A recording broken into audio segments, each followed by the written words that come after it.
1,00,000 మంది శివభక్తులతో కలిసి మహారుద్రాక్ష పూజలో పాల్గొనండి. వెంటనే కాల్ చేసి మీ పేరును నమోదు చేసుకోండి. భారతదేశంలో నేను 1994లో 95లో నేను డ్రగ్స్ నార్కోటిక్ కంట్రోల్ బ్యూరోలో పనిచేశాను, సిఐడి విభాగంలో. అప్పుడు మామూలుగా ఈ డ్రగ్స్ అంటే మ్యాక్సిమం అంటే డ్రగ్స్ పట్టుబడిన సందర్భాలు ఉన్నాయి, కానీ ఎక్స్పెన్సివ్ డ్రగ్స్ అందరూ ఇక్కడ వాడే వ్యవహారం ఉండేది కాదు. తెలంగాణలో కానీ ఉమ్మడి ఆంధ్రప్రదేశ్ రాష్ట్రంలో కానీ మహా అంటే గంజాయి వాడేవాళ్ళు.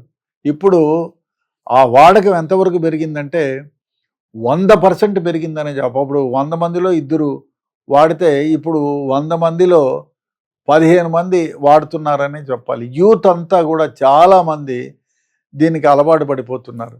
ఈ దరిద్రమైన వ్యవహారం ఏమంటే యంగ్స్టర్స్, కాలేజ్ గోయింగ్ పిల్లలు, స్కూల్ గోయింగ్ పిల్లలు అలవాటు పడిపోతున్నారు, విచ్చలవిడిగా దొరుకుతూ ఉంది.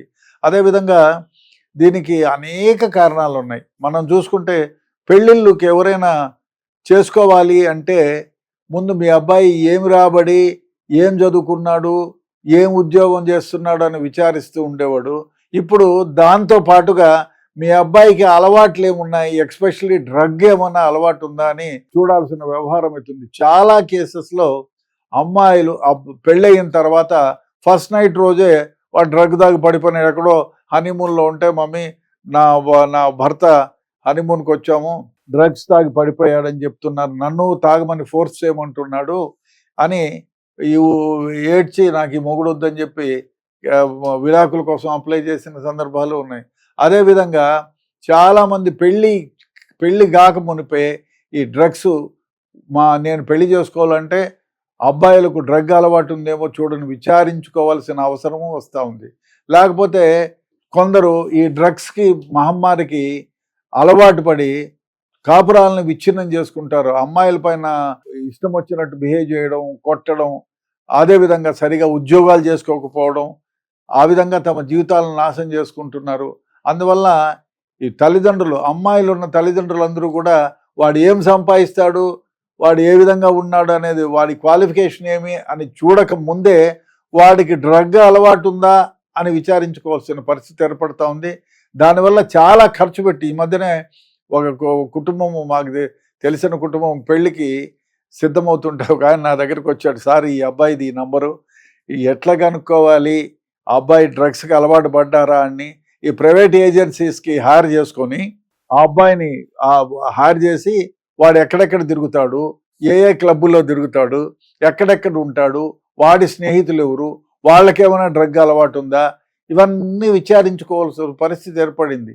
ఎందుకంటే ఒకసారి పెళ్ళయిన తర్వాత మళ్ళీ వెనక్కి విడాకులు తీసుకోవాలి. చాలామంది అబ్బాయిలు డ్రగ్స్కి అలవాటు పడిపోయి జీవిత కొట్టడము, తిట్టడము, విచిత్రంగా ప్రవర్తించడం, దీన్ని తట్టుకోలేక పెళ్ళైన కొత్తలోనే 5 నెలలకే 6 నెలలకే విడాకులు తీసుకున్న వాళ్ళ సంఖ్య విపరీతంగా రోజు రోజుకు పెరిగిపోతుంది. దాంట్లో ఏమైపోయిందంటే కాలేజ్ స్టూడెంట్స్, మామూలుగా యంగ్స్టర్స్కి ఒక అలవాటు ఉంటుంది, ఏదైనా కొత్తగా రుచి చూడాలా అనే ఉత్సుకత అందరికీ ఉంటుంది. కొత్తగా మోటార్ సైకిల్ వస్తే అబ్బా నాకు ఆ మోటార్ సైకిల్ కావాలని ఎక్కడం, నాన్నను అమ్మను సతాయించు ఆ మోటార్ సైకిల్ కొనుక్కోవడం, ఇది సర్వసాధారణం. ఇప్పుడు ఏమైంది, అది కాదు, వాడు డ్రగ్ తీసుకొని అన్న విమానంలో పోయినట్టు ఉంటుందన్న, భలే ఉంటుంది, ఒకసారి స్వర్గం అనుభవించినట్టు ఉంటుందని చెప్తే దానికోసం ఆవిర్లు ఆడడం, ఇంట్లో దొంగతనాలు చేయడం, ఈ విధంగా జరిగిపోతుంది. చాలామంది అబ్బాయిలు విషయం ఏమిటంటే ఫ్రెండ్స్, మనం పిల్లల విషయానికి తీసుకుంటే తల్లిదండ్రుల మాట వినేది 10%, 10 కూడా గొప్ప. స్కూల్లో టీచర్ల మాట వినేది ఒక 15%, 75 నుంచి 80% ఫ్రెండ్స్ మాటే వింటారు. ఫ్రెండ్స్లో ఎవరికైనా ఈ దురదృష్టంగా ఈ అలవాటుకు లోనై ఉంటే వీడికి అరే ఏమరా అంటే, నిన్న పోయిచ్చినానన్నా, స్వర్గంలో ఉండొచ్చున్నాను, అవునా అంటే ఎంత కావాలా, 2000 కావాలా, 5000 కావాలా అని ఈ హుక్కా సెంటర్లకో ఎక్కడికో పోయే గంజాయో ఇంకోటో అలవాటు చేస్తున్నారు. సో ఆ విధంగా పిల్లలు చాలా వరకు తెలుసుకోకుండా ఉత్సుకతగా ఏముందో చూద్దాం, నేను అలవాటు పడనులే, నేను ధీరవంతుణ్ణి అని అనుకొని దానికి అలవాటు పడిపోయి చాలామంది తమ జీవితాలనే నాశనం చేస్తున్నారు. డ్రగ్కు అలవాటు పడిన వాళ్ళు ఒకటే కాదు, ఆ టయానికి ఆ డ్రగ్గు లేకపోతే, ఆ డ్రగ్గు కొనే పరిస్థితి ఏర్పడకపోతే, డబ్బులు లేకపోతే ఎవరినైనా దొంగతనాలు చేస్తున్నారు. నేను ఒక కేసులో చూశాను, అబ్బాయి డ్రగ్స్కి డబ్బులు లేకపోతే చైన్ స్నాచింగ్లు చేసిన సందర్భాలు ఉన్నాయి. అరెస్ట్ చేసి పోలీసులు ఇంట్రాగేట్ చేస్తే చైన్ స్నాచింగ్ చేసి ఆ వచ్చిన డబ్బులతో డ్రగ్స్ దొంగతనాలు చేస్తున్నారు. ల్యాప్టాప్లు దొంగతనాలు చేసి హాస్టల్స్లో ఆ వచ్చిన డబ్బుతో ఈ డ్రగ్స్కి ఖర్చు పెడుతున్నారు. అదేవిధంగా ఇంట్లో నుంచి అమ్మ నాన్న కూడబెట్టుకున్న డబ్బుల్లో నుంచి దొంగతనాలు చేస్తున్నారు.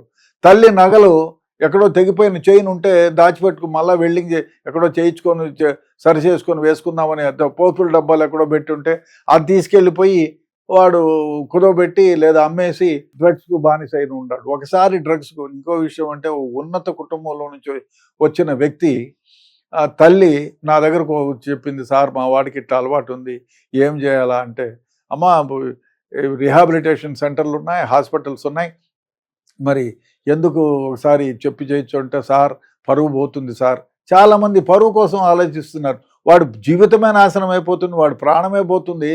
దాన్ని రెక్టిఫై చేయాల్సిన పోయింది ఈ తల్లిదండ్రులు. అమ్మో బయటికి తెలిస్తే పరువు పోతుంది, వాడికి ఎవరు పిల్లనీరు, మా అమ్మాయికి పెళ్లి కాదు, ఇట్లా బాధపడుతున్నారు. కాదండి, ఇక్కడ జీవితాలే నాశనం అయిపోతున్నాయి. కాబట్టి డెఫినెట్గా మీరు ఒకవేళ తెలిస్తే ఇమ్మీడియట్గా వాడిని రిహాబిలిటేషన్ సెంటర్ కన్నా తీసుకెళ్ళండి, మంచి డాక్టర్ దగ్గరికి తీసుకెళ్ళండి, మంచి కౌన్సిలర్ దగ్గరికి తీసుకెళ్ళండి, వానికి అలవాట్లు మార్పించండి. ఆ విధంగా చేసి వాడి జీవితాలు బాగుపరచండి. భయపడద్దండి, ఏమీ కాదు. ఈ మధ్యకాలంలో చాలామంది దీనికి అలవాటు పడిపోయినారు, చాలామంది జీవితాలను నాశనం చేసుకుంటున్నారు. కాబట్టి డెఫినెట్గా ఈ దశగా మీరు ఆలోచన చేయండి. తల్లిదండ్రులు ఎవరైనా యూత్గా ఉన్నారంటే ఇంకొక వ్యవహారం ఏమంటే, మా అబ్బాయికి సపరేట్ రూమ్, మా అమ్మాయికి సపరేట్ రూమ్. అయ్యా తలుపులు వేసుకొని వాళ్ళు బంగాకు కొట్టిన సందర్భాలు ఉన్నాయి. తలుపు తీసి పెట్టమని చెప్పండి. ఈ వాడి మూడ్ ఎట్లుందో చెప్పమనండి. వాని బుక్కులు, వాని సెల్ఫ్ను ఒకసారి సెర్చ్ చేయండి, వానితో కూర్చొని మాట్లాడండి. ఎవరైతే అబ్బాయో అమ్మాయో ఉన్నారో వాళ్ళ ఫ్రెండ్స్ను ఇన్వైట్ చేయండి ఇంటికి. వాళ్ళ గురించి నీకు తెలియని ఎన్నో రహస్యాలు వాడి ఫ్రెండ్ నీకు చెప్తాడు. వానితో క్లోజ్గా ఉండి, ఏరా బాబు మా అమ్మాయి ఎట్లా, మా అబ్బాయి ఎట్లా అని చెప్తే వాళ్ళు చెప్తారు. ఇది గమనించండి. ఒకవేళ దురదృష్టవశాత్తున వాడు ఇటువైపు మళ్ళాడు అంటే తగిన జాగ్రత్తలు తీసుకోండి.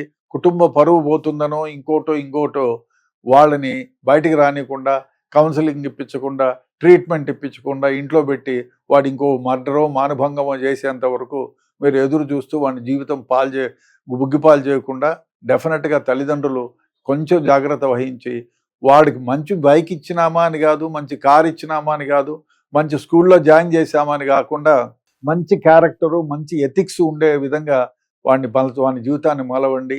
డెఫినెట్గా బాగుంటుంది. లేకపోతే ఈ మధ్యకాలంలో ఏమైపోయిందంటే డ్రగ్గు మహమ్మారి ప్రతి గడప తలుపు తడుతుంది. కాబట్టి ఇబ్బందికరంగా ఉంది. డెఫినెట్గా తల్లిదండ్రులు ఈ విషయం గమనించి కొంచెం జాగ్రత్త పడితే వాళ్ళ జీవితాలు బాగుంటాయి.